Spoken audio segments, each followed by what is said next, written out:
Hello and welcome to Talk Time. Now, this week we are talking Nkrumah. And we are talking Nkrumah for good reason. You do know that the 21st of September happens to be his birthday. It was declared as a national holiday and it was designated as Founders Day.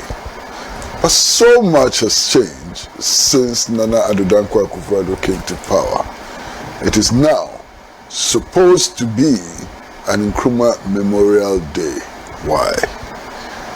So we're going to talk Nkrumah. We're going to talk about his relevance to the African Revolution. We're going to talk about his contribution to shaping the world and all of that. Welcome to Talk Time.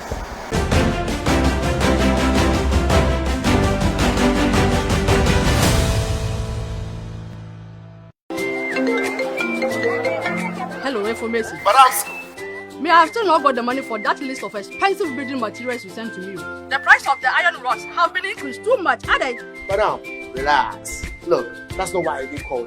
I just visited IPCP, where the engineers told me everything about Trasacco fast floor. Trawanko, please, those people are expensive. Are they not the people building those big houses in town?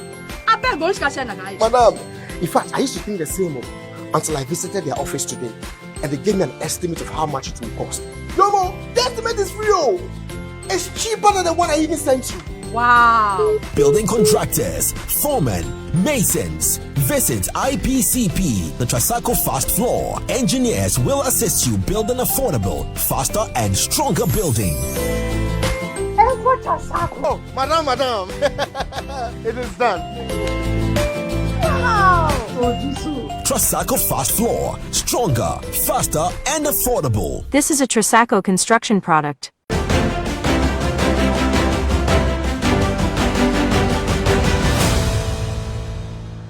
Yeah, welcome back to Talk Time. And as I indicated from the very beginning, we are talking Nkrumah. It's all Nkrumah. Who was he? What did he do? What didn't he do? How did he make so much impact on the world? And why is it that a small, very small band of politicians appear to be fully dedicated to denigrating his work and reducing his stature? Can they succeed? Will they succeed? Well, we're going to talk about that today. And it is my pleasure to introduce my comrade, who happens to be a lecturer at the University of Ghana, in fact the Department of African Studies, and who is also a leader of the All African People's Revolutionary Party. And I've always had a problem pronouncing her second name. I've always struggled to pronounce her second name. But Comrade Mjiba, can you pronounce your last name? Yes, I can. It's Frehiwot. But it's okay. Mjiba's fine. Yes. Comrade Mjiba Frehiwot. Now, welcome to the studio. Thank you so much. I'm so happy to be welcomed here, comrade. Always a pleasure to come back and have conversations with you. Wow. Now, you are, I'm not sure, supposed to be, are you African American? Well, I was born in the U.S., and my heritage would identify me as what we call African American today, but I identify as an African. Wow. Now, as an African American African,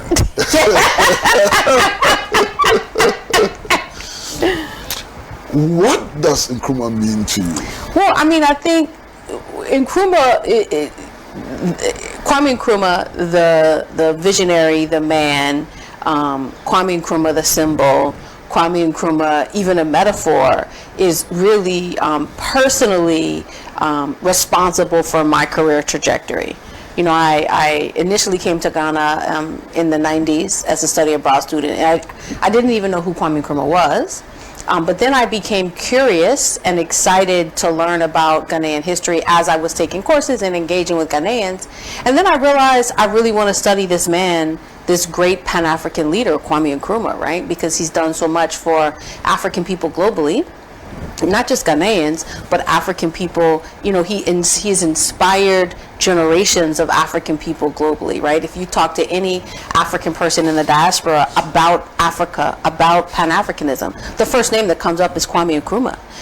People have his books. They read him religiously to this day, and think about Pan-Africanism through his futuristic approach to leadership, to reading, to even thinking in a period where he probably was viewed as somebody a bit strange. But the reality is he really was an Afrofuturist at that moment. Now let's start, first of all, from the thoughts of Nkrumah. The thoughts which shaped the vision, which shaped his practice. What did you describe as his thoughts? You know, and is there some consistency that runs through his thoughts? You know, because all of us develop from one state to the other, and so what did you say are the thoughts of Nkrumah? Well, so it's interesting. I think that when we look at Nkrumah, it's very much like Du Bois, very much like all of us, right? Very much like Shirley Graham Du Bois, in that our ideology and our thoughts change based on our circumstances.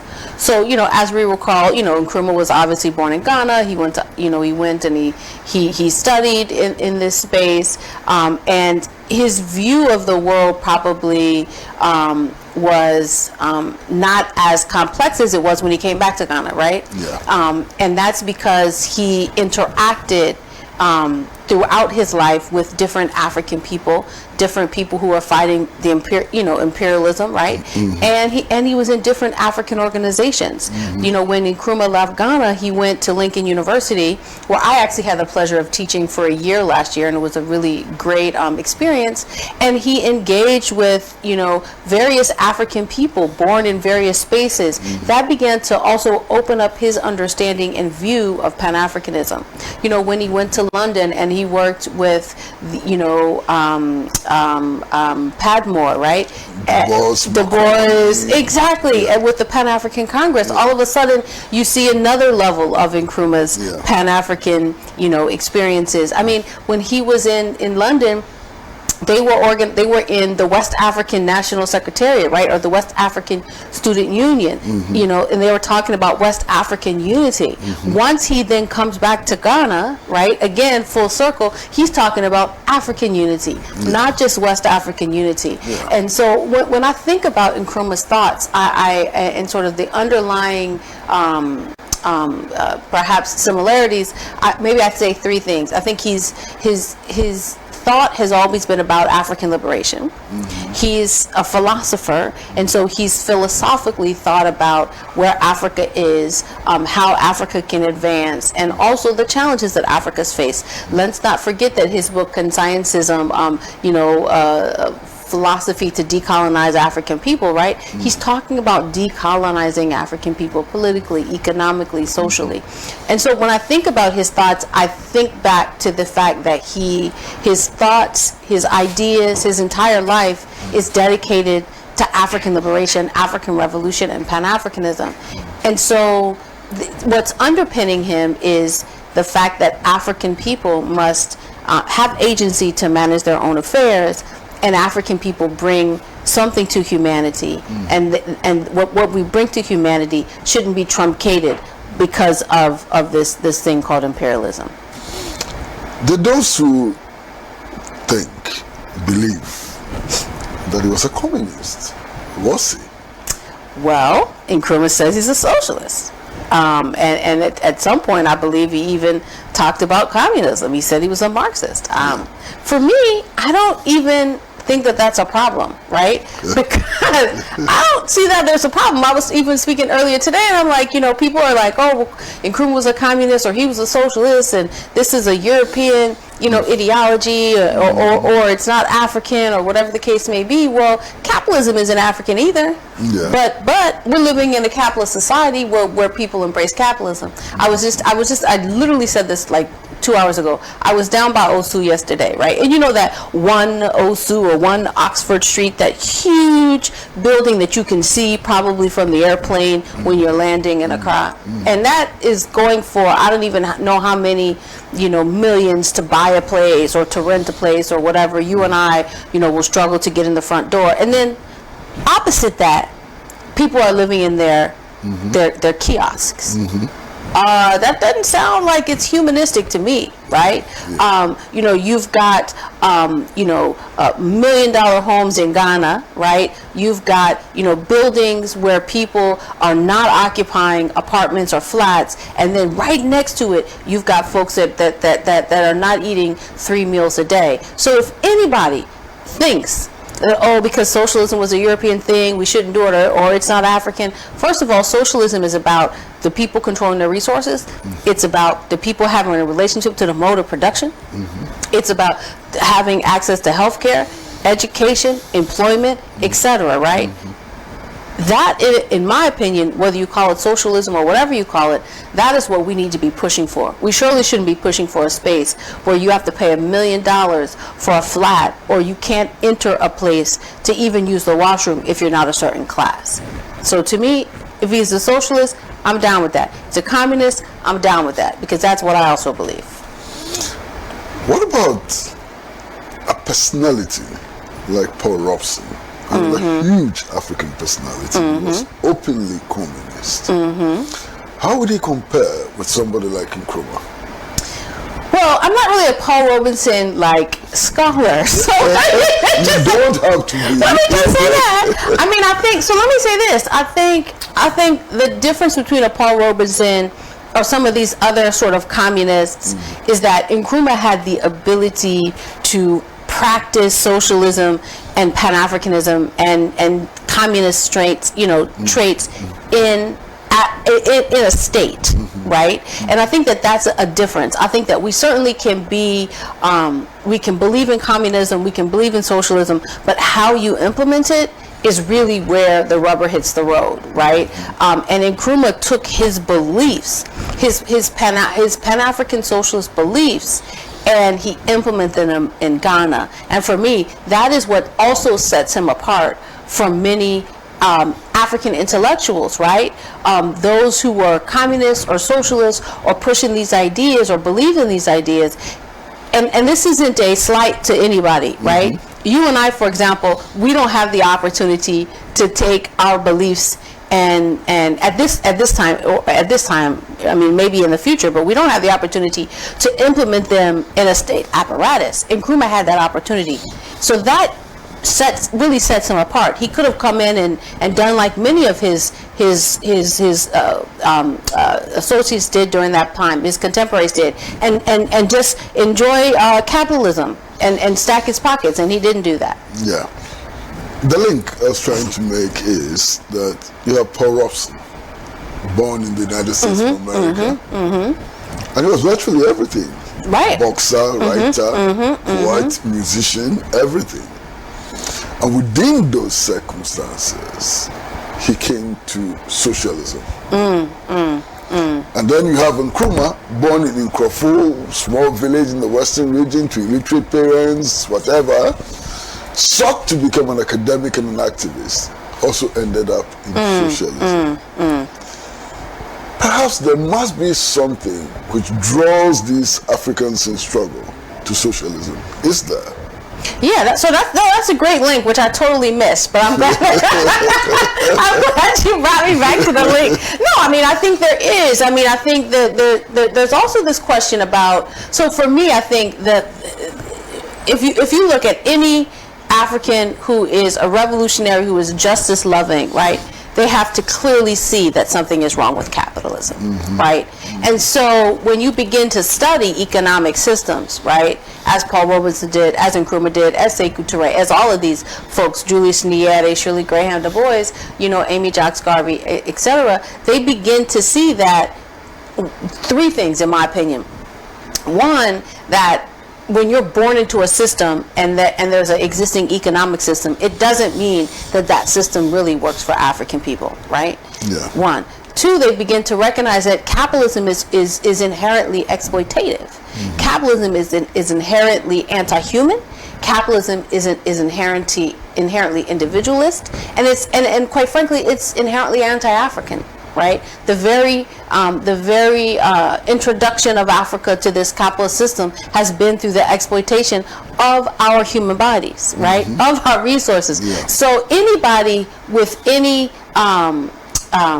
revolutionary, progressive, leftist, internationalist thought will easily say that this economic system is not for us, and we must look for alternative economic systems. And of course, socialism is one of those and not even alternative. Many economists suggest that capitalism will fall out, and then socialism will come in, and there will be remnants of socialism and capitalism in a socialist system. And then others suggest that the next step after socialism is communism, right? And so many of these activists are truly embracing, right, the notion that socialism as an economic system is a better fit for African people, because we must be governed by economic system. We can't, some people pretend, unfortunately, I want to do, I don't know what, something that's not, we fight against economic systems. But we must be governed by economic systems. It's part of culture, right, as Sekou Touré says. So we have to make an educated decision about the economic system. And socialism, in my opinion, is a right fit for Africa and African people, because we would then get to control our resources. We would then get to control our labor.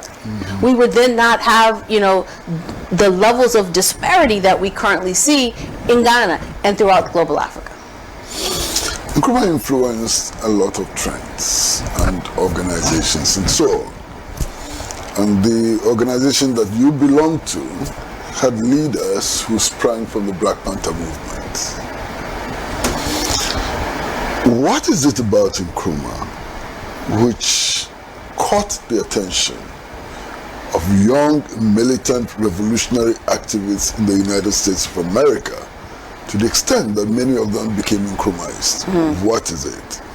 Well, I think it's because Nkrumah, let me say this. I think it goes back to Nkrumah's interaction at Lincoln University, right?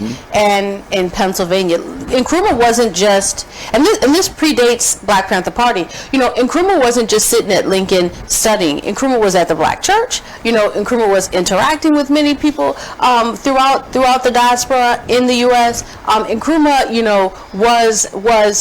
when Nkrumah stepped down in the U.S., Nkrumah became, an African in the U.S., right? Yeah. And he understood that. Yeah. And he embraced that. Yeah. And he understood the conditions that African people were facing in the U.S. And he brought that understanding back to Ghana through London. So in 1957, when Ghana gained independence, MLK was here. Malcolm X was here around that time. Maya Angelou was here. Bill Sutherland was here. So Nkrumah embraced the diaspora and welcomed the diaspora to Ghana to contribute, not to come and do tourism, okay? To come and contribute to That's very important. It's important. Yeah. Nkrumah wasn't talking about come and kick it and go, enjoy life. Yeah. I mean, I'm sure they enjoyed life while they were here, but he invited people to help develop Ghana and the Pan-African movement. And he also, that ultimately says that Africa is a home, and I'm saying Africa specifically, and I'm not saying Africa because I think Africa is a country. When you think about Ghana and Ghana's independence and Pan-Africanism, and you go to the diaspora and you say Africa, many people talk about Nkrumah. Yeah. They don't say Ghana. Yeah. And they don't say it because they think Africa is a country. Yeah. Because of the influence that Kwame Nkrumah has had both on Africa and the diaspora. And so Kwame Nkrumah and the CPP during that period were the most revolutionary, the most Pan-African entity globally. And so this was something that African people in the U.S. looked to, revolutionary militants looked to and said, this is what liberation looks like. This is what freedom looks like. And this is the direction we want to go in. And Nkrumah said, we are one African people, right? He has that quote, I'm an African, not because I was born in Africa, but because Africa was born in me.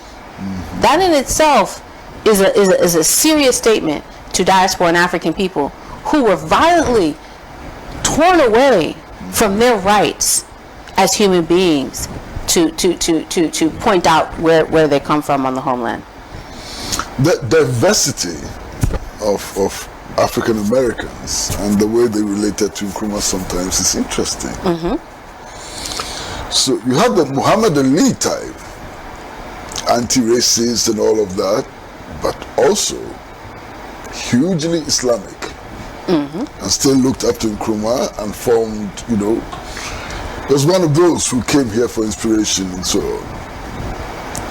And then you have the Kwame Turu types, who were keenly political, and then you have the cultural nationalists and so on. Is there a string which ties all of this together?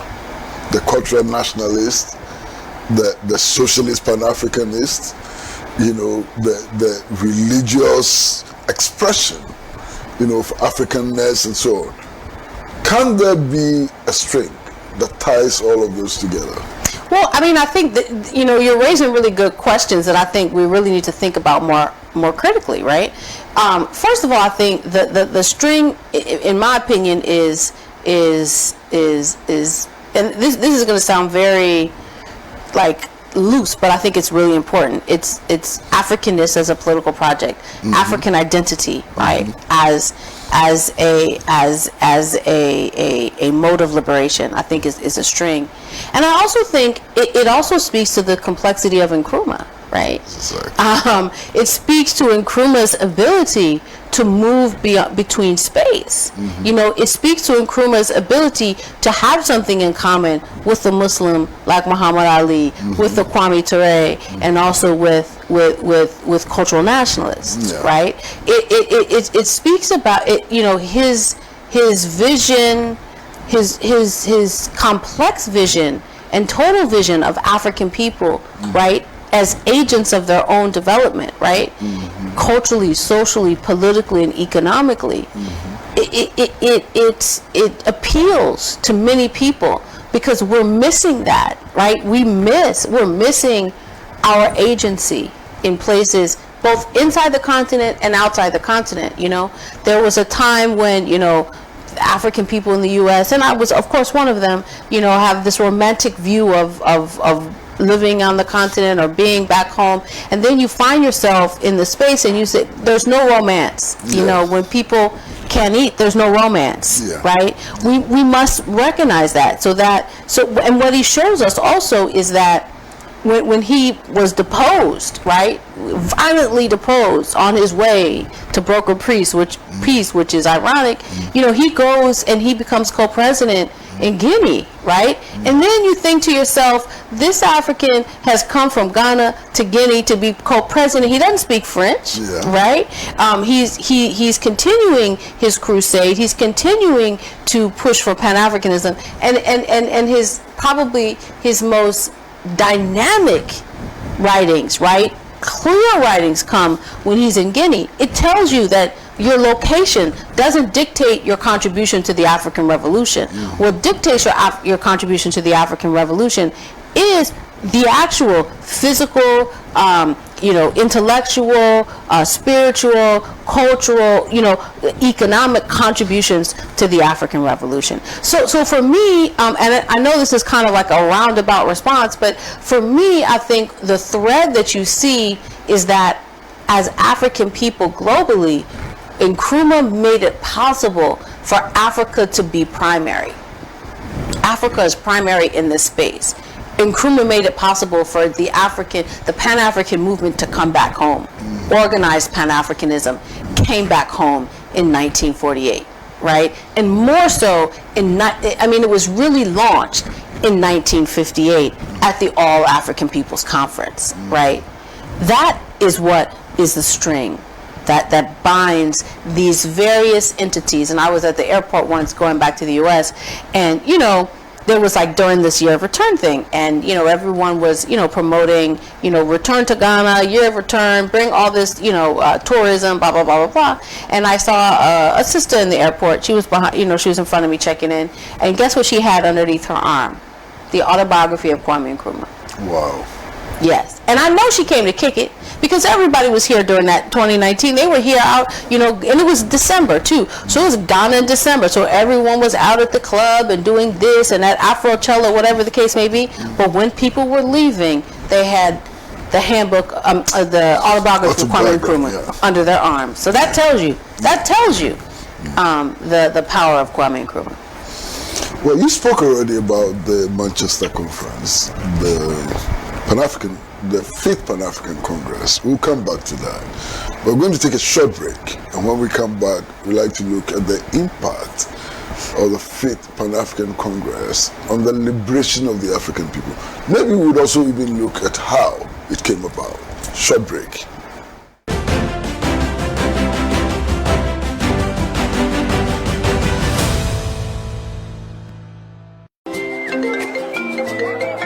Hello, information. Madam, Me, I have still not got the money for that list of expensive building materials you sent to me. The price of the iron rods have been increased too much, madam, relax. Look, that's not why I did call you. I just visited IPCP, where the engineers told me everything about Trasacco fast floor. Trawanko, please, those people are expensive. Are they not the people building those big houses in town?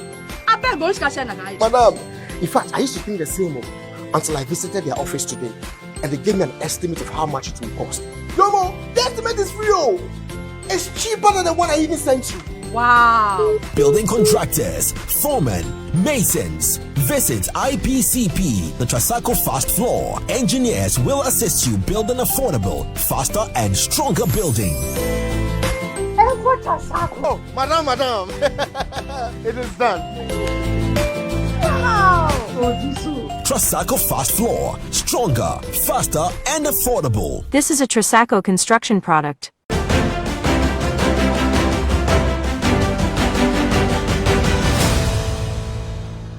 Back to talk time, and we are speaking to Comrade Mjiba. She's a lecturer at the Department of African Studies of the University of Ghana, and she's also a member of the All African People's Revolutionary Party. And we are talking about Nkrumah, and we are talking about Nkrumah within the context of his birthday, which we think should be Ghana's Founders' Day. Now, Comrade Mjiba. Yes, comrade.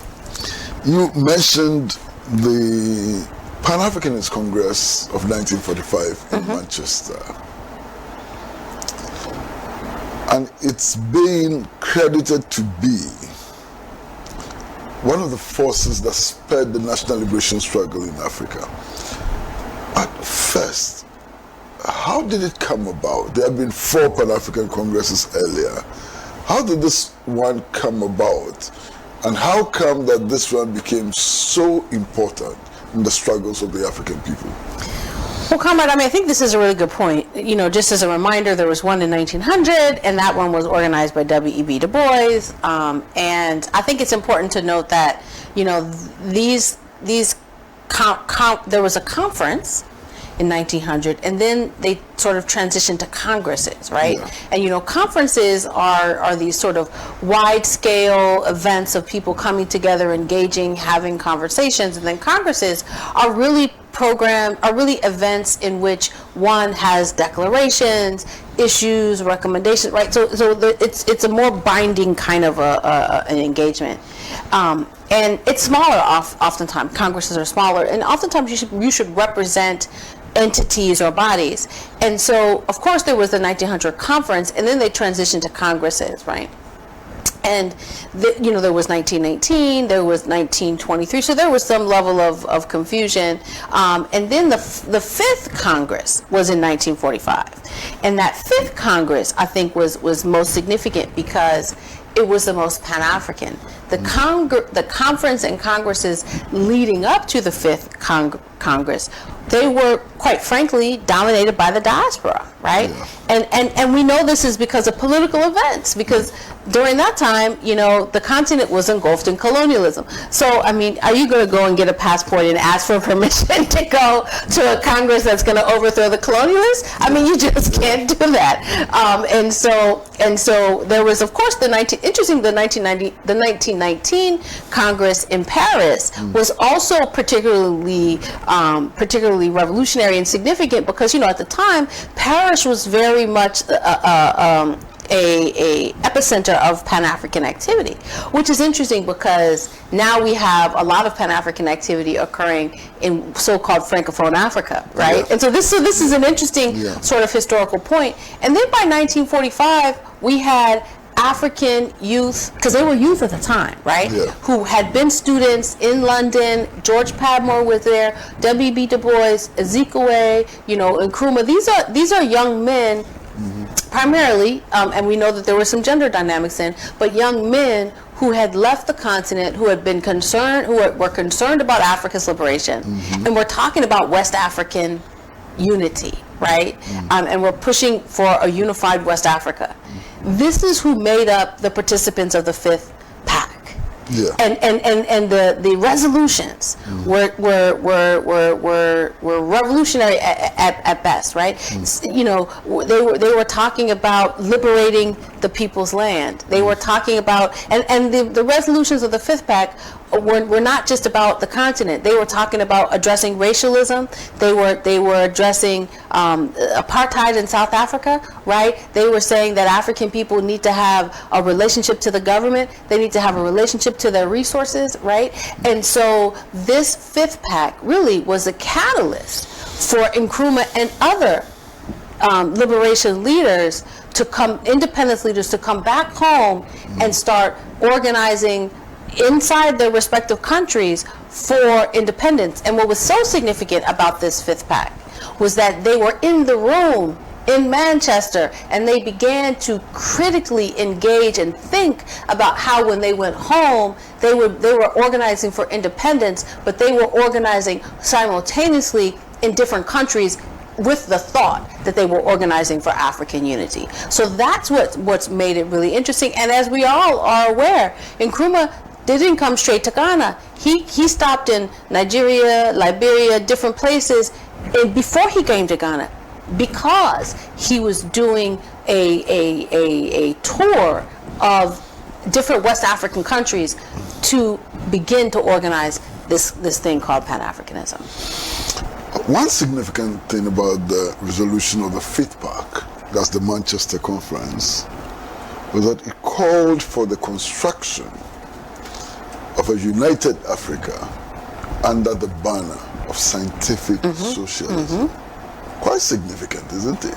Quite significant. I mean, like, that's saying straight up that three things. One, Africa must be united in order for us to be free as African people.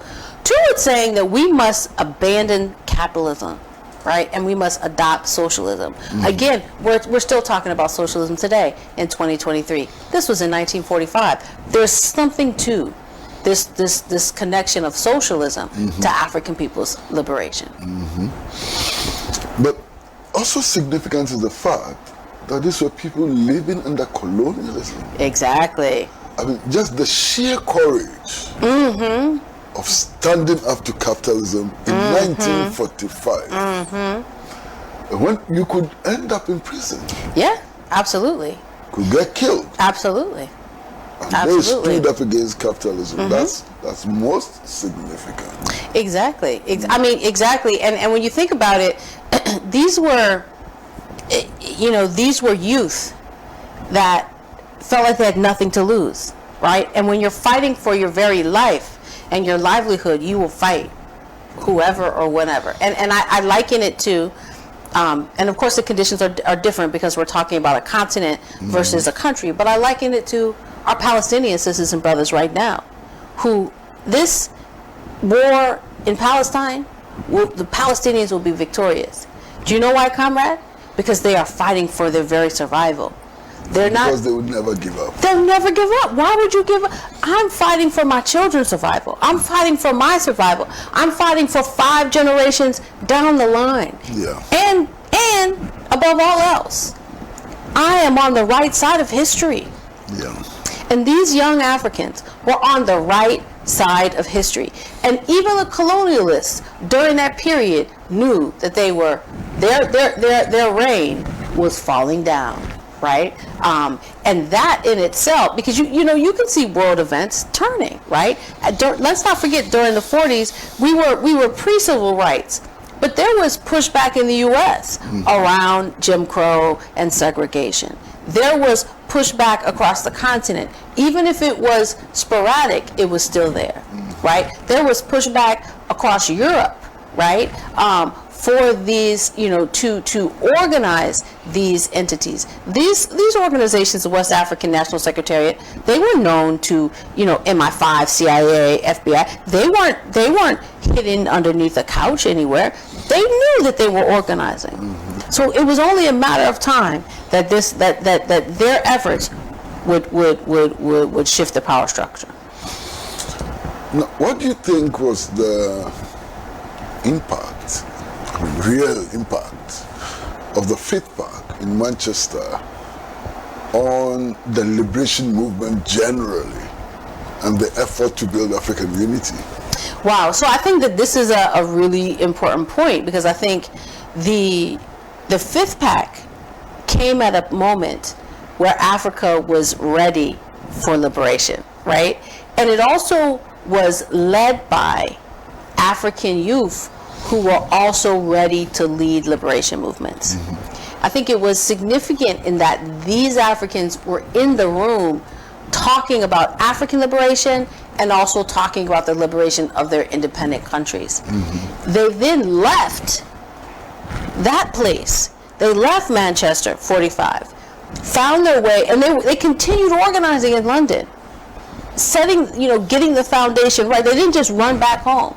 They organized and got the foundation right. They were ideologically strong. They were connected across space and time. And it almost seems like, comrade, that when they left the Fifth Pack, they had a blueprint that they all implemented in their respective countries, right? And so the Fifth Pack was really a moment in Pan-African history that really ignited independence on the African continent, which then allowed the Pan-African conversation to come to the fore, because it's difficult to have a conversation about the liberation of Africa or Pan-Africanism without the liberation of Africa being part of it. And at the APC, Nkrumah said that there are three elements that Africa needs right now. Of course, national independence. Of course, but before national, you have to have national independence, but you have to be very careful that national independence doesn't trump Pan-African unity, which is what happened, right? And economic independence as well, right? And political independence. And unfortunately, it's unfortunate to say, but we're at a place where our independence stopped at political independence. We're going to take another short break, and when we come back, if it's possible, and if you're comfortable, we can begin to look at some of the setbacks. We suffered a lot of setbacks, especially from the mid-1960s. So what are these setbacks, and how do we overcome these setbacks in our struggle for liberation, emancipation, whatever? Short break.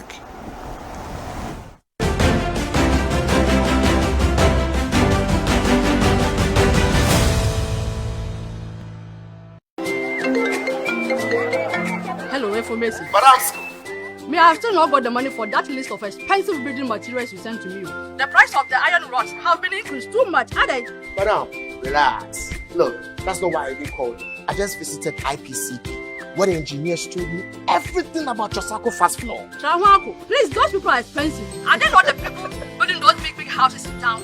I beg going to share a Madam, in fact, I used to think the same until I visited their office today, and they gave me an estimate of how much it will cost. Yomo, the estimate is free.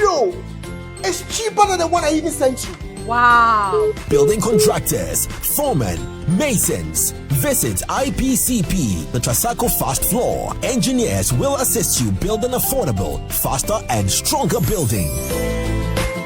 What Oh, madam. It is done. Trasaco Fast Floor. Stronger, faster, and affordable. This is a Trasaco construction product.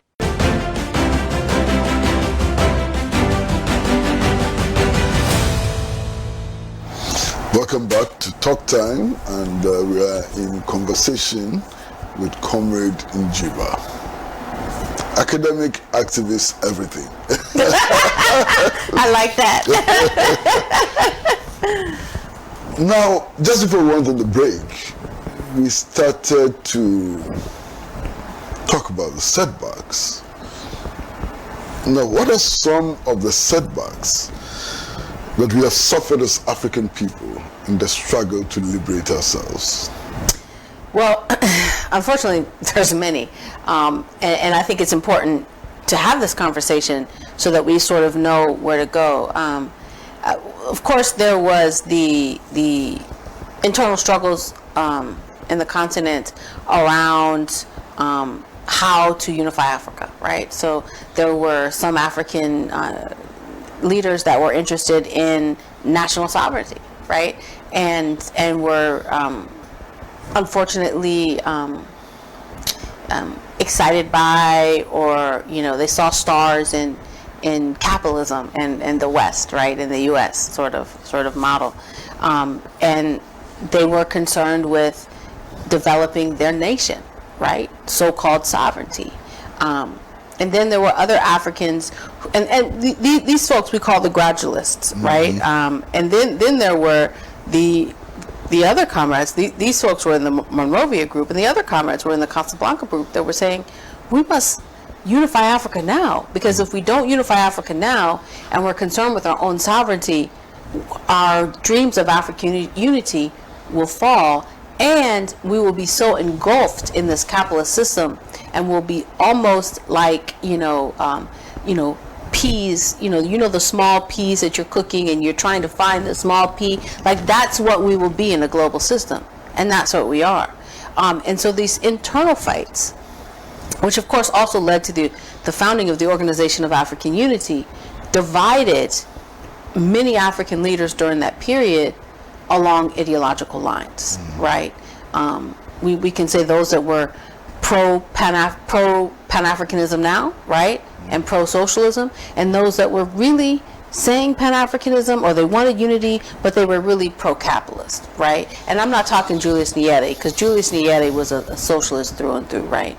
Pushing Ujamaa, but his belief was that we need to deal with our internal conversations first, and then develop from region to continent. Now, Julius Nyerere did come to Ghana at the very University of Ghana and said, my brother Kwame Nkrumah was right, we should have been looking at continental unity, right? But many of these, African leaders were not promoting that. I think the other sort of issue that we had was in Ghana, for example, under Nkrumah, there was a large political education program which engaged Ghanaians and Africans alike around questions of socialism, around African liberation, around Pan-Africanism, right? That wasn't the case in many places. And if you were to ask a Ghanaian during that period, what was their role in development, they would be able to say, this is what my role in development is today. That was not the case in other places, and it's not the case today. And then the other thing that I would like to suggest that we maybe should think twice about is this question of, adopting a one, leader approach, right? You've got an approach where one person, usually a man, sorry to say, but it's true, right? It's true, right? Usually a man is dictating what happens, right? And it's not a collective approach, and that in my opinion is also an error, right? And then I think lastly, some things that happen because of the internal struggles, right, and the internal divisions, and then the global capital market, right? We then found ourselves as sovereign nations competing against a global capitalist system, and having very few resources to compete Versus if we were unified, we would have all the resources we need. We stopped thinking about internal trade and we started thinking about trading externally. You know, we started, and I'm not necessarily criticizing, you know, African leaders, you know, based on my contemporary understanding of, you know, politics. You know, I understand when you're faced with not feeding your people versus taking an IMF loan, you're probably going to take the IMF loan. But what got us to that point? Yeah. And what can get us out of that point, right? Yeah. Like, you take an IMF loan, but then you have a plan to start, you know, growing food and feeding people, right? And bartering and trading inside the continent and building systems and infrastructure that can help to address some of the deficiencies when you have deficiencies. And I'll say this, in all fairness, that we see that African people can mobilize funds and can work collectively. We just saw it with COVID. You know, how much money did we raise inside of Ghana? How many, you know, millions of dollars did we raise in Ghana in order to manage COVID? And how did the AU organize? I mean, I believe the AU had weekly meetings around COVID with every single African country, right? But now we're jubilating that we got a $6 million or $4 million, you know, loan from the IMF. But we can mobilize our own resources, material, economic, political, intellectual resources in the continent, but we're ideologically backward and confused and think that anything that comes from outside, and we're not talking physically, we're talking intellectually, we're talking everything is more relevant or significant. And so some of this happened in this transition between the independence leaders of the 60s and those that came immediately after them, whether they came through a coup d'etat, whether they came through something else. In Ghana, I mean, it's true, and we're not saying any lies, the CIA helped orchestrate the coup d'etat. So who brings you to power also dictates how you stay in power. So all of these things have impacted our ability to stay the course and have really, you know, retarded is not the word because that's not an appropriate word, but has really, you know, stalled our Pan-African development. What about the blatant acts of violence and aggression? Coup d'etats, assassinations, and there have been quite a lot of assassinations. Martin Luther King, Malcolm X, you know, Patrice Lumumba, and so on, you know. How have these impacted us, and how would that shape our future? That's an excellent point. I mean, in all fairness, we're all humans, right? So you see someone saying, you know, down with the West and up with Africa, and next thing you know, they're assassinated. You're going to think twice about it. I mean, right? You know, next thing you know, you're thinking, wait a minute, let me change, because I want to live to see another day. I mean, even when we think about, let's not even talk about the 60s. Let's go to 1987, right upstairs from us, right? Thomas Sankara, boom, assassinated, right? And so there have been violent, and here's the thing about the relationship of the West to Africa. It's never been positive. It's never been, let's love you because we love you and you love us. It's always been violent. Yeah. It's been violent intrusion. Yeah. It's been violent from the start. So it will continue to be violent until we as African people decide that we are no longer interested in violence, right? There's violent coup d'etats, many coup d'etats backed by the West. And I want to be clear that I am anti-coup d'etat because the way coup d'etat leaders come to power, oftentimes that is how they lead. They must repress. However, there have been successful coup d'etats, right? Like the coup d'etat in Burkina Faso, which have been revolutionary and progressive. So I think we need to view coup d'etats from a very nuanced perspective and complex perspective. And then even when we think about coup d'etats and the violence of coup d'etats, we somehow juxtapose that with saying that so-called Western democracy isn't violent. Because violence isn't just picking up a gun. Violence is you can't eat. Violence is children dying under 5. Violence is people dying of diseases they shouldn't be dying of. How many funeral posters do we see? What a shock. Somebody 35, and you inquire, what happened? They had a stroke. Yeah. Right? That's violence in so-called Western democracy. So there's been violence onslaughted against African people since the interaction with the colonial infrastructure or apparatus, right, and the transatlantic slave trade. And so that has certainly stopped our ability to be progressive, right, and to progress. There's violence now. It's violent that as you said yesterday, we only own 17% of our oil. That's violence. Yeah. Right? There's violence now that our farmers are not able to make a living because of cash cropping or because of a wide variety of other issues. There's violence every day that we must deal with. So it has stopped us. But the question becomes, how do we mitigate the violence? How do we push back and say, you want to be violent on this side? Not to say that we have to be violent also, but we have to create strategies in order to mitigate the violence. If someone comes and they want to, somebody's bullying you and they want to beat you every day, you're not going to go down the same street. That doesn't mean that you are a coward because you avoid them, but you find alternative ways to address someone that's bullying you. And we, as the African continent, the only way to stop the violence is to unify. Because we, small Ghana, we have 33 million people, let's say 33.5 million people. How are we going to violently also respond to the West? How is Togo going to do it? How is Swaziland going to do it? But if the continent did it, we wouldn't have to respond violently. We would just have to respond. Great. Now we are coming to the end of this conversation, and it will be a pleasure to talk just a little bit about your work, especially given the fact that where you work is also a creation of Osajifo Dr. Kwame Nkrumah. Why did Osajifo create the Department of African Studies? What for? And how has the department fitted itself into the general struggles of the African people, wherever they may be, to liberate themselves from poverty, from capitalism first and foremost, and from all the other evils?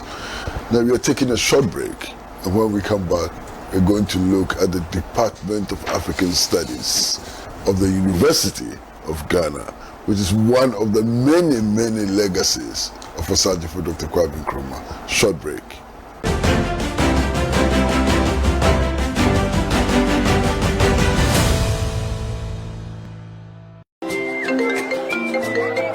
Hello, information. Madam, Me, I have still not got the money for that list of expensive building materials you sent to me. The price of the iron rods have been increased too much, added. madam, relax. Look, that's not why I did call you. I just visited IPCP, where the engineers told me everything about Trasacco fast floor. Trawanko, please, those people are expensive. Are they not the people building those big houses in town? I beg Bonus Cassia Nagai. Madam, in fact, I used to think the same until I visited their office today, and they gave me an estimate of how much it will cost. Yomo, the estimate is free. It's cheaper than the one I even sent you. Wow. Building contractors, foremen, masons. Visit IPCP, the Trasacco Fast Floor. Engineers will assist you build an affordable, faster and stronger building. Oh, madam, it is done. Wow. Trasacco Fast Floor. Stronger, faster and affordable. This is a Trasacco construction product.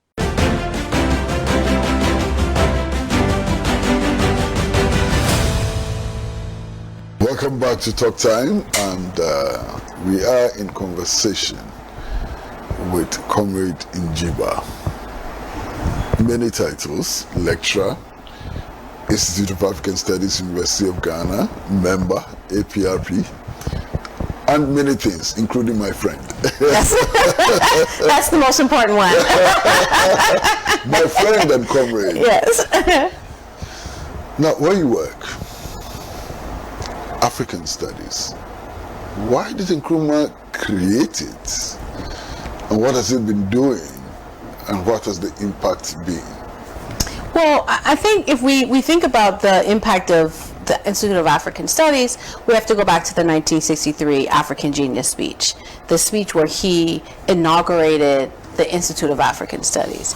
And in that speech, he made several really dynamic claims. But one of the claims which I think is so significant is he talked about fellows and students of the Institute of African Studies basically writing the history of African people, right? And decolonizing knowledge production. He talked about how the Institute has a role in cementing African people's, history and culture and politics, and studying all of these things and doing it from an African-centered perspective, and even doing it, through the eyes by Ghanaians and Africans. And so for him, he said that, education is a gateway to humanity, right? And how do we use education, right? Are we using education to, enrich the capitalists? Are we using education to liberate African people or change the minds of African people?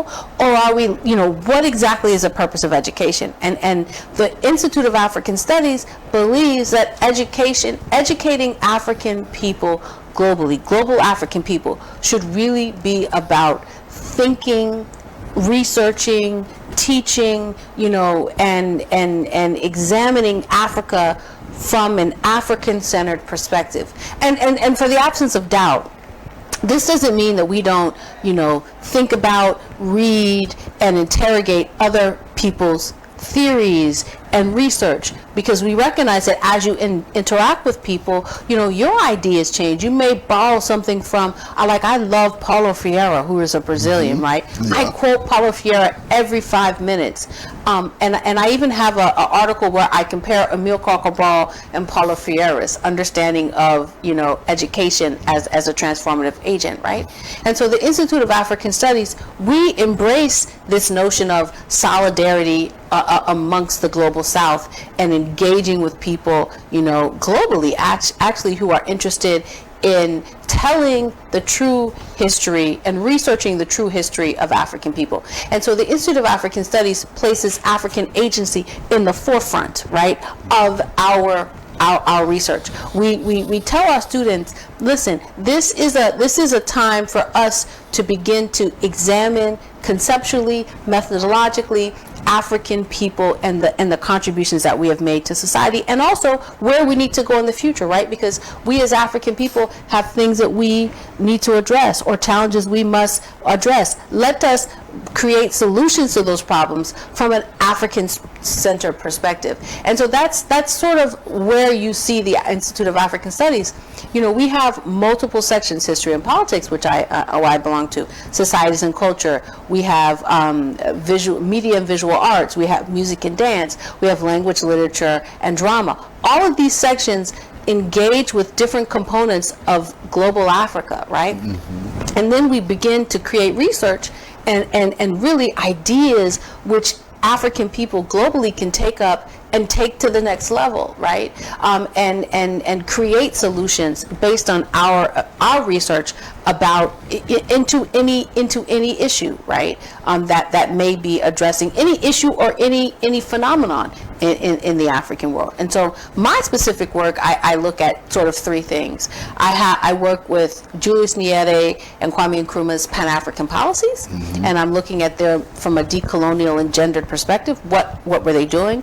And right now I'm focusing on the Bureau of African Affairs in Ghana, which is like this dynamic bureau, which very important structure, very important infrastructure and institution in the Pan-African movement, and the Organization of African Unity's Liberation Support Committee, which was based in Tanzania, right? Yeah. Which also was an epicenter for liberation movements in East and Southern Africa. Mm-hmm. And then I also do some stuff around epistemology, right? Like how is knowledge produced, and how do African people produce knowledge, and how do we use epistemology in order to develop a new conversation? I just co-edited a special issue of Global Africa, which is a journal based in St. Louis in Senegal, with Dr. Che Cham, who is a professor at Amherst College, but is based in Senegal now. And the beginning of our introduction is talking about Pan-African epistemology and knowledge production, and how institutions like the Institute of African Studies, the Dar es Salaam School, the Dakar School, the Presence African, all of these journals, Freedom Ways, how they are, central to developing a strategy to promote Pan-Africanism. And then the other thing that I've recently been dealing with is Made in Africa evaluation, where I'm engaging with questions around evaluative practices across the continent, and how we can ensure that they are driven by thinking through the African person's experiences, right? And also how we don't import these kinds of policies and also methods into the continent wholesale without even questioning, is it something that works in the continent? So that's really what I work on. I've done some stuff around COVID as well, but that's it's not about Pan-Africanism. Yeah. Well, thank you very much for coming to the studio. It's always a pleasure to talk to you. So thanks very, very much. We will talk again. Thank you so much. There's so many things happening around Africa and the struggles of African peoples and so on that we have to talk again. I'm always excited to come and talk to you. Every time I come, I learn something different, and it pushes me to the next level. So thank you so much. Thank you. Well, viewers, we have been in a conversation with Comrade Mjiba, and she teaches at the University of Ghana, and she's an activist. And I have learned a lot, just conversing with her. And I do hope that all of us, wherever we are, in our homes, in our churches, wherever, may have picked a thing or two that we can chew on and develop. That is what Pan-African television brings to you, and more. We bring you the best in news, best in current affairs, best in entertainment, best in everything. So please, stay with us until we meet again next week. It's bye-bye from the director of the show, Adam Lumo, the producer, George Vener, and Lydia, the floor manager, and all of us at Pan-African Television. See you soon. Bye-bye.